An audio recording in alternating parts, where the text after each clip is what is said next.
यह हमारा समाज अनादिकाल से शक्ति की उपासना करता है, शक्ति की वंदना करता है।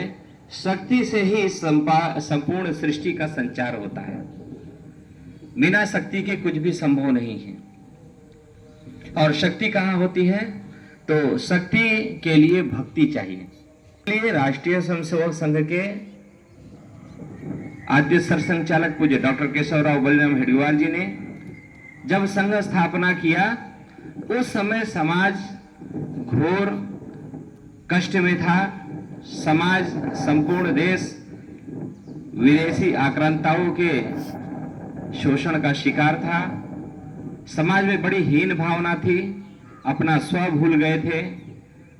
उसको पुनः स्व को, जो विस्मृत समाज था, उसको पुनः अपना स्व और स्व के साथ स्वाधीनता, उसके पराक्रम, उसके शौर्य, उसके गौरव गाथा को स्मरण कराने के लिए, अपने पूर्वजों के प्रति जो उसका आदर भाव है उसको प्रकट करने के लिए एक तंत्र के रूप में हम सबके सम्मुख रखा।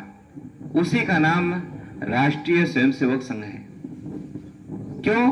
क्योंकि उस समय का जो युवा था वो कर्तव्य को और राष्ट्र को, दोनों को अलग मानता है। किंतु पूज्य डॉक्टर हेडगेवार जी ने कहा कि जो कर्तव्य है वही हमारा राष्ट्रीय जीवन चरित्र होना चाहिए। माता के प्रति हमारा आदर का जो भाव है, पिता के प्रति जो आदर का भाव है, गुरुजनों के प्रति जो आदर का भाव है, यह भाव ही राष्ट्रीय कर्तव्य कहलाता है। यह कर्तव्य ही हमको आगे बढ़ाएगा। इसलिए कर्तव्यों के पथ पर हम लोग चले हैं। संघ प्रारंभ से लेकर और अब तक, शून्य से शतक तक, अर्थात उसके कई चरण हैं। उपेक्षा, विरोध, संघर्ष, संघर्ष के बाद समाज में उसकी स्वीकार्यता, और समाज ही नहीं तो संपूर्ण विश्व में अब इसकी स्वीकार्यता बढ़ गई है। क्यों? क्योंकि यह पवित्र मन से किया गया कार्य है। जैसे जिस प्रकार मर्यादा पुरुषोत्तम श्री रामचंद्र जी ने किसी को